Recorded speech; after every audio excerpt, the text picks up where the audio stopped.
New Thought Media Network.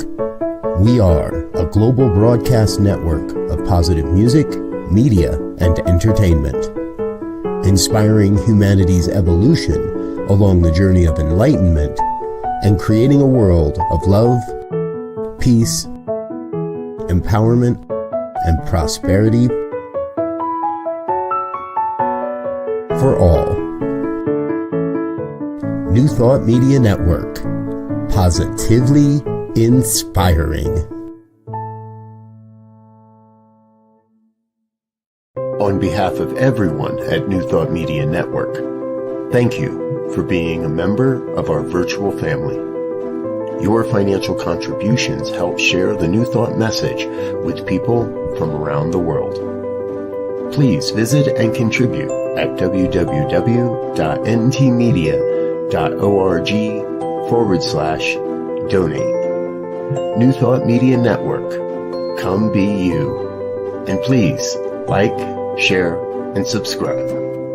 Until next time, peace and blessings.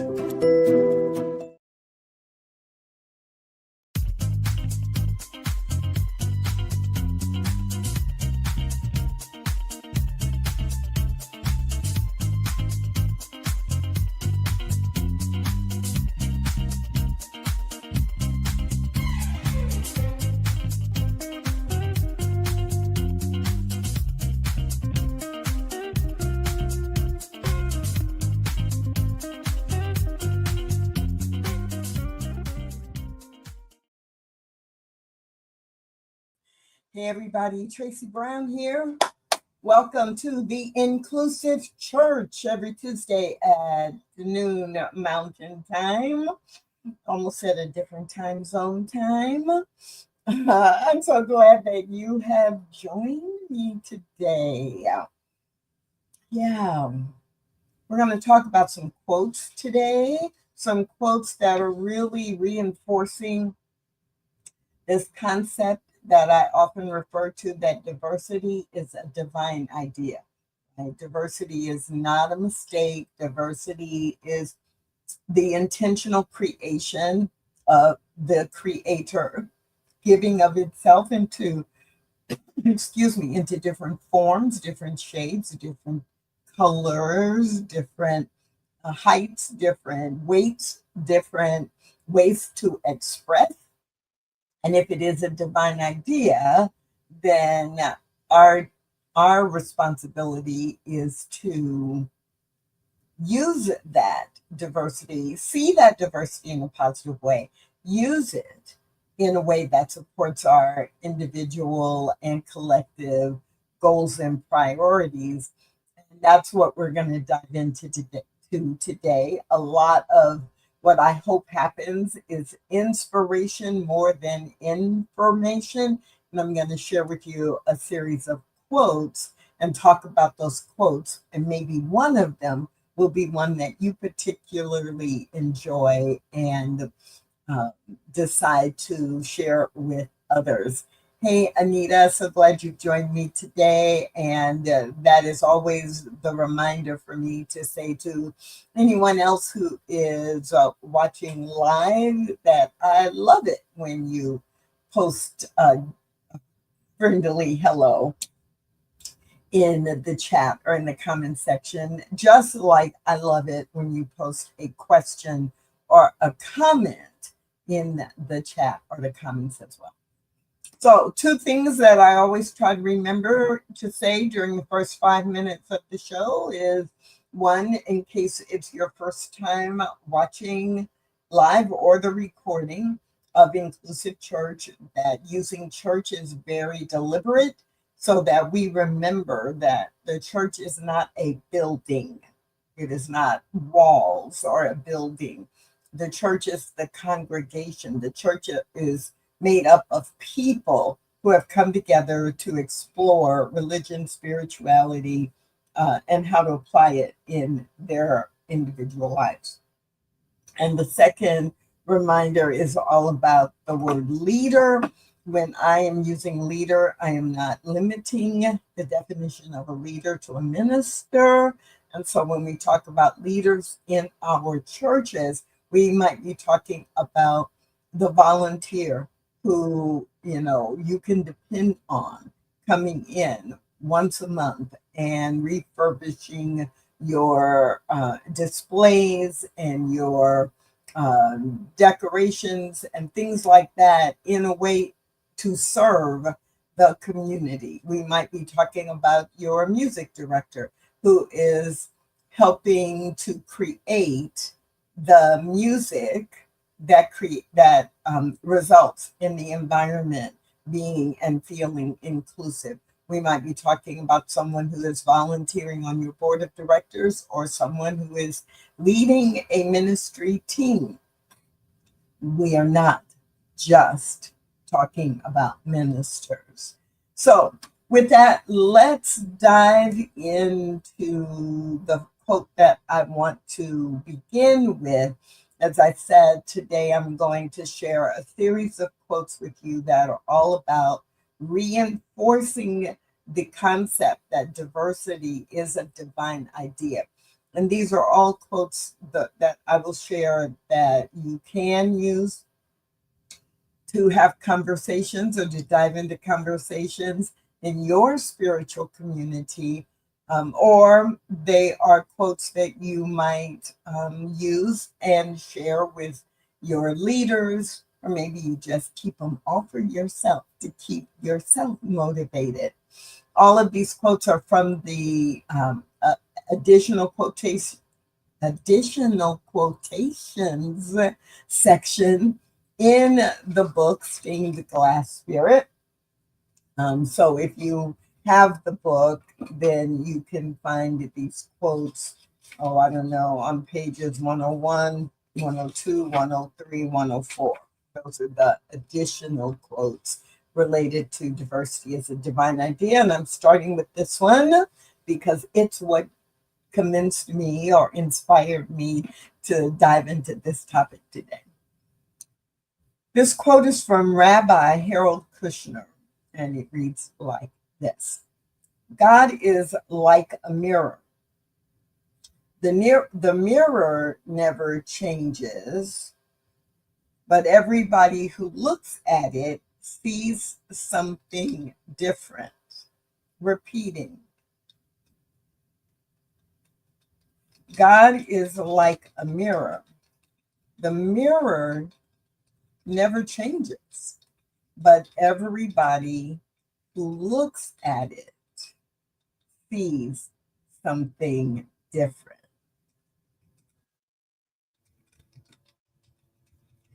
And I don't know what inspired Rabbi Kushner to write this or say it in a talk, but I really like it for a couple of reasons. Okay, God is like a mirror. The mirror never changes, but everybody who looks at it sees something different.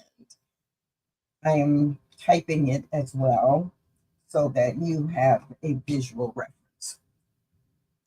So God is like a mirror. And if we, in New Thought, a lot of our teaching is based on I am the reflection of God. I am more than the reflection of God. I am God expressing, right? I am the physical expression or representation of God. And that everything I am is sourced in God. And if we know that, and we talk about that as oneness, that each one of us can experience oneness because of that. And we know that that's true for, in this case, let's just talk about humanity. And we believe that that's true for every human being. Then, of course, we know that we are connected to every other human being. But when I stand in front of the mirror in my bedroom and I am standing in front of that mirror as I get dressed, I see me, right? I see the characteristics that I have come and you have come to identify as the physical expression of Tracy Brown. And then when you look in your mirror in your bathroom or in your bedroom, or when you are in a store and you pass by a mirror, you see the physical characteristics that you have come to connect to or to associate with you. And so I just like that idea from the Kushner quote that every time I look to God, I see something a little different, right? I see something just a little different. When I am at Camp Cedar Ridge and I see Diego Reyes, I see a divine expression of God showing up with long flowy hair and a huge smile and these bright intense eyes, and I'm like, oh, there's Diego. But I could also say, oh, there's God. And so in that way, if we look at each other as a mirror, we see the mirror of God, which is why we say namaste, the God in me sees the seed of God in you, sees the seed of God in you. But we also see the individualization. And that's why one of the reasons why for me I'm really clear that diversity is a divine idea. It is not a mistake. It is not a design that is at fault or in error. That which created the source of all life doesn't make mistakes and created different kinds of people. So it's a divine design, it's a divine idea. And we want to make sure that we don't water that idea down by expecting or even really desiring that every single person is just like I am. Right? And when I look in the mirror, Diego says, when I look in the mirror even deeper, I see a favorite part of me. I love that. I just love that. So, another quote that I'm just giving to you because I'm hoping that there will be a spark with one or more of these quotes that gives you the opportunity to go, yes. So this quote is specifically related to race and the physical expression or color of skin. And it's one of the basic primary Baha'i principles. And it reads like this: since all humans have been created in the image of God, God does not make any distinction between people, regardless of race or color. Regardless of race or color. Wow. Repeating. Since all humans have been created in the image of God, God does not make any distinction between people, regardless of race or color. Now, there's a little bit of maybe if I were using this in a talk that I might give a little bit of, I would probably spend some time on it anyway, but I would also specifically address what could be confusing or may seem a little contradictory in our day and time. So, since all humans have been created in the image of God, God does not make any distinction between people, regardless of race or color. Now, from a science of mind perspective, There is a lot of talk frequently about God is impersonal. The concept of God or spiritual law, universal law, is impersonal. And so in that way, regardless of race or color, the law is going to work the same. But I'm really aware that some people might read this and say, God does not make any distinction between people regardless. Okay, there's a typo in your version on the screen. I see it. Does not make any distinction between people regardless of race or color. This does not mean that God does not see differences in race or color, because obviously God is creating the differences, but it is talking about in application of universal principle, in application of spiritual law. There's no distinction positively or negatively in how you can access spiritual law. That there is no distinction in that way that makes any aspect of spiritual law not accessible to you or overly accessible to you. And we have to make sure we take a minute to think about that, because we live within the human context, right? The human matrix that has been created that does benefit people differently, that does limit people based on certain distinctions. But at the universal level, at the spiritual level, that which created each one of us uniquely does see in quotes, the distinctions as part of the creative creation, right? The imaginative creation of individual expressions. And this quote in not make any distinction, it is in the flow of resources, in the flow of spiritual truth, in the flow of manifestation, in the flow of providing joy, beauty, harmony, unity to humanity. None of that is directed based on those aspects that the universe has, or that God has instilled within each one of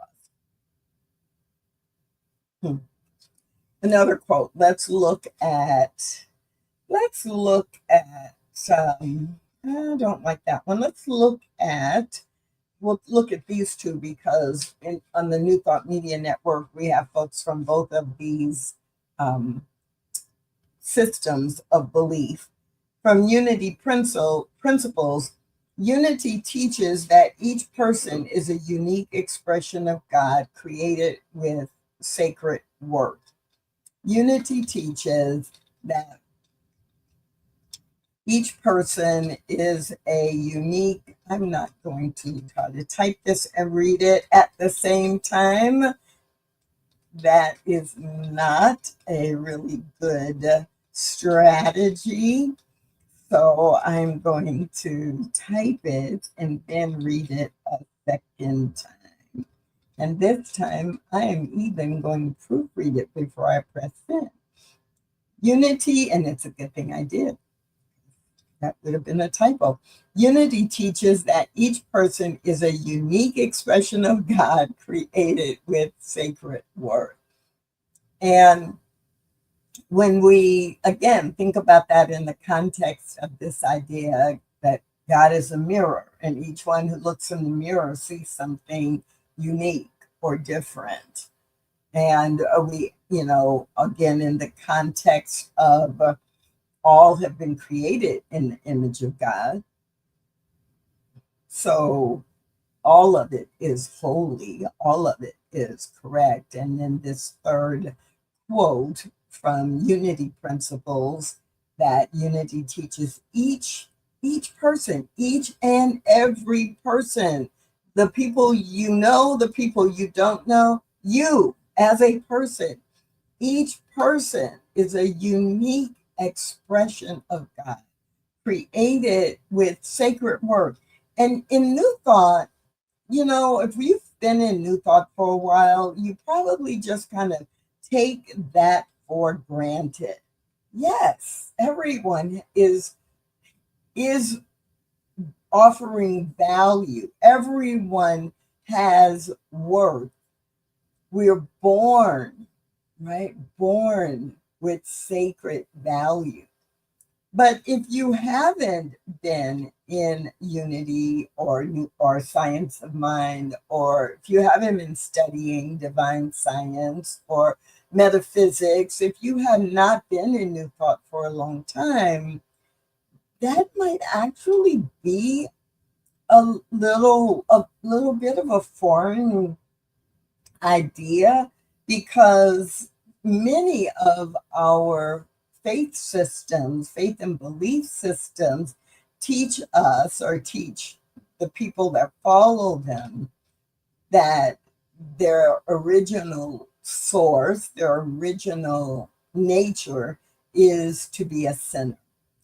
That as a human being, your nature is to be a sinner, to be cursed, to be a negative thinker, and you have been saved by the example of and by the death of Jesus, so that you can still earn your way into heaven by behaving in certain ways.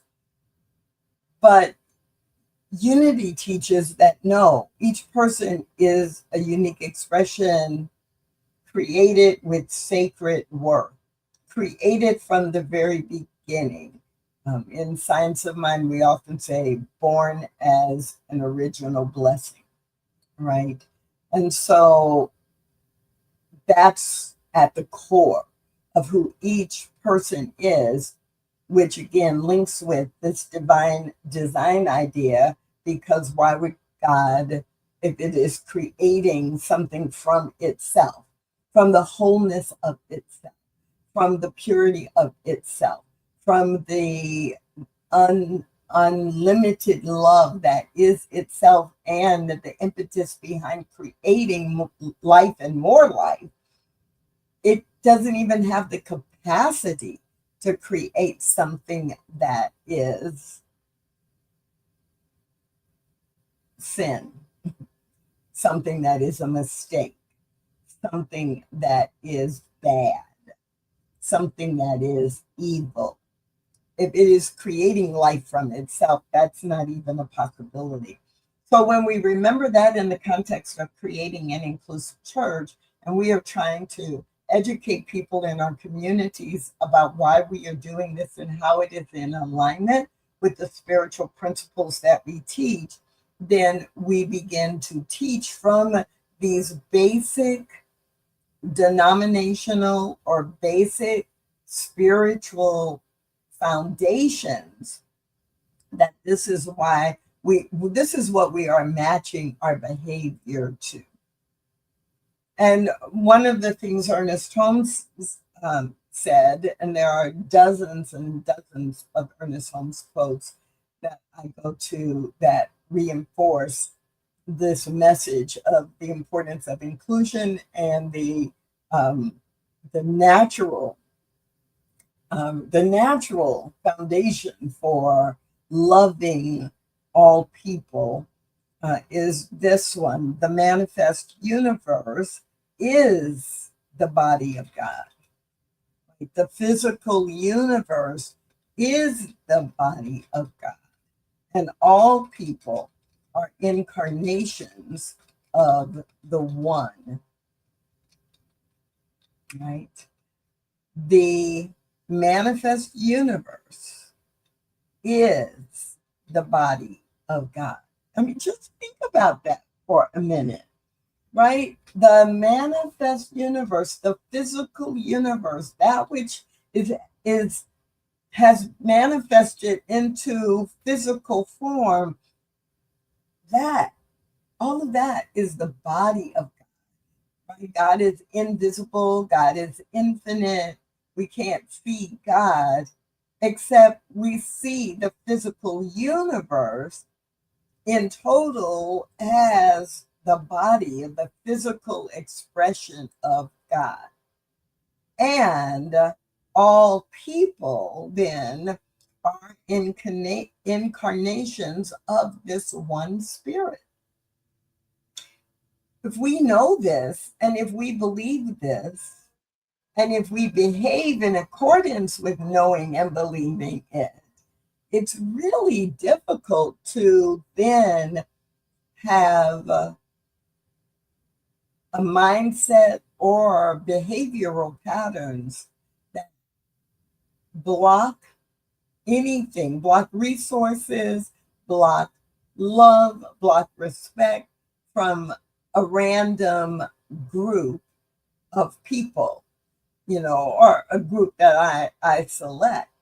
Because if we, like Diego, actually slow down and go, I am God, and you are too, right? Just like you, I am an expression of the one that has created all of life. And it makes it much more difficult to, I don't know, totally dismiss groups of people, categories of people based on a general identity. And we're all human. So, yeah, there are people that we don't resonate with individually because of what they are doing, right? Or we don't like them because when we are in their presence, we are observing or experiencing a pattern of behaviors and interactions that are not comfortable. So knowing this won't eliminate all conflict or all experiences where you actually don't like certain people. But what these quotes do is remind us that even if it's someone I don't like, I don't wish them harm because I know they have been created in a unique way by the same God that created me. Even when I think about these kinds of quotes that remind me that diversity is a divine idea, it is not a mistake. It helps me, it does help me like cross a line of discomfort and learn more about people and be open to the idea that, the way they're showing up doesn't match the way I am showing up or the way I wanted them to show up. But I don't have to hate them. I don't have to withhold any resources or anything that I have that is available to them, right? And there's some exceptions. If I had a child who was addicted to drugs or alcohol and they were harming themselves and others, am I going to bail them out of jail or enable them by providing, additional money or actual drugs or alcohol? No.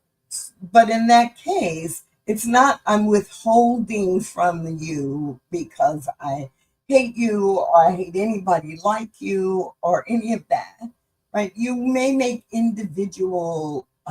there may be individual parameters for individualized situations, but it absolutely will almost guarantee that you will not be, I think we should be at war with all people from this country because that country is bad. And I have my list of reasons. Or I hate all people who are gay because of this list of reasons. Or I believe that anyone who is transgender should be eliminated from the earth because of these reasons. Like, if we believe these kinds of things, we are not going to behave in a way or choose actions that withhold or that deny or that discriminate. We are not going to be the people who promote stereotypes that discount, dismiss, or label people from different identity groups as deficient or as unable to have a good life. And that's the purpose. That's the purpose. Um, I I love this Fern Lepo quote. I used to use it like all the time, every week, and it was in almost every workshop I did. I would find a way to use this Fern Lepo quote. She wrote, "Most people are perfectly happy being different, as long as they know their difference is not perceived as a deficiency." And so think about that in your own life. You know, I'm guessing there have been plenty of times where you've been different or you've been perceived as different from the majority of people in that company or in that meeting or in that church or in that social group. And you've been perceived as different. And it's been great. Like the way that you show up is different from the majority, and people actually notice and appreciate that. And I'm guessing that at the same time, you have had the experience at least once where you have been perceived as different and it's been labeled or people are reacting to that difference negatively and it didn't feel good and you didn't feel seen or valued or included or respected. And so Fern Lebo reminds us that most people are perfectly happy being different if it's celebrated, right? I'm happy being different. I'm happy being the person who is the only person in the room who is a regular roller skater. And it gives us something to talk about. And people say, wow, you know, I bet that's good exercise. Yes, it is. Or wow, like, how long have you been skating? Longer than you've been alive. Wow. You know, it's like it's a topic of conversation, but it's not a negative. It's not someone saying, oh, you're a roller skater? Well, yeah, we can't have anybody on our team who roller skates. What would happen if you fell and broke your wrist? And then we'd have to cover for you, right? Or I've met roller skaters, you know, before. Actually, I'm laughing because somebody I met once said, found out I was a roller skater because it was in my introduction. And they had said, you know, if you want to find Tracy on a Sunday or Thursday night, you need to go look at the local roller skating rink. And so at the break, someone came up to me and they said, well, my ex was a roller skater and I don't trust roller skaters. And I was like, and you needed to tell me that? Uh, uh, but it was just interesting. I think that was the only time that I can remember where someone was like, you're in a group called roller skaters. I will never trust you. I don't like you. And I want you to know it.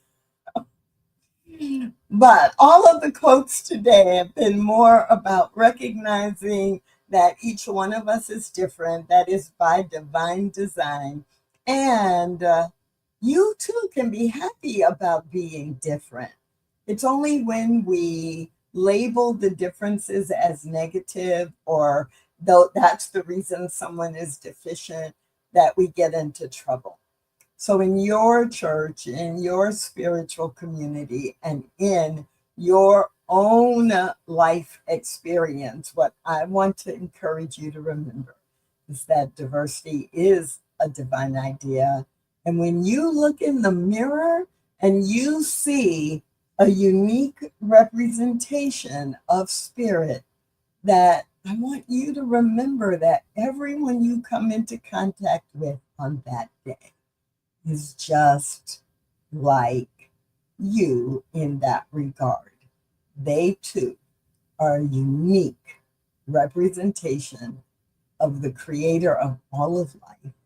And we can trust that, and we can believe it, and we can behave in a way that values that.